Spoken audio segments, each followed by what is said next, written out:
Yung bawat oras at gabi na halos di na makatulog. Isip laging nakatenga, puso'y parang tinutusok. Alak laging minumumog, para ba kung dinudurog. Nakatulad na palagi at nakaupo sa sulok. Yan ako nung mawala ka, alak, marijuana, droga. Para lamang makalimot nung sa'kin ay nawala na ang nag-iisang babaeng minahal ko ng lubusan. Noot daming ang babae pero parang naubusan ako ng pag-asa na muli kang bumalik sa akin. Ngayon pang malayo ka't merong namamagitan sa atin. Kasalanan ko kung bakit lumayo ang iyong loob, dahilan ng pagdapa ko at ng aking paglubog. Ganun pa may wala akong magagawa at desisyon mong bumitaw at umiwas sa akin sa ganyang sitwasyon ay di nakita pinigilan na tuluyang pinalaya. Pero pinagsisisihan ko kung bakit nawala ka.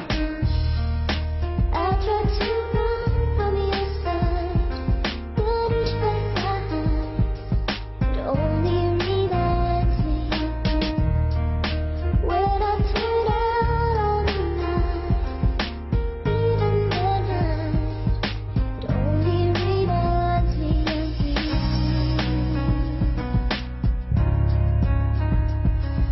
Charissa Rodriguez Pelago, musta na? Gusto kong mapabatid sa iyong mahal pa rin kita, pero wag mo na pansinin, sige hayaan mo na lang. Hayaan mong ako na lang mismo ang siyang magparamdam. Kasi hindi ako naasa, lalong di ako assuming. Drama ko na ba masyado ang pagiging masiyahin mo'y laging nakatatak, pangungurot, pangangagat. Kulang na lang damit ko sa iyo'y magkawarat-warat. Pag nagiging maharot ka, lalo na pag nanggigigil, yung mahaba mong kuko laging pasa ang dulot sa akin. Well, ganyan ka talaga, kaya sarap mo ngang kasama. At gusto mong iuwi, pati kobre ng aking kama. SpongeBob ang paborito, saktong yun din ang tatak. Yan ang regalo ko sa'yo sa birthday mo, kaya good luck. Pag uwi mo ng Pinas, tambay tayo madalas, dating gawin. Pag naggalangit, kain tayo sa labas. I tried to run from your side, but each breath I had only reminds me of you.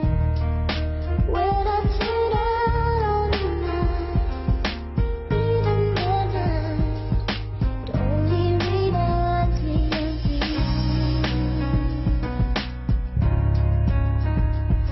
Walang ikaw, walang ako, kundi tayo nagkakilala. Sa simpleng pagkanta ko, tila napatingin ka ata. Katapatan kita noon at ikaw ay biglang umawit. Doon ako natulala, tila may bumulong sa akin. Taray ng pilik mataan, taray din kung tumingin. Bigla kong nagpunta sa banyo at do'y nalalamin. Kinakausap ang sarili dahil di mapaliwanag. Tunay kong naramdaman nung yung mukha ay maaninag. Sinisikap kong baguhin ang aking nakasanayan. Nakalayang nakalipas aking isinalang-alang. Ang lahat ng mga bagay aking isinantabi. Parang larawan na sinunog at nilukot ko. Kasi alam kong hindi na magbabago kahit pilit pag-isipan ng sarili kong ito. Ayoko nang ipagpilitan. Patawarin mo ako sa nagawa sa'yo noon. Mag-iingat ka palagi kung nasan ka man ngayon.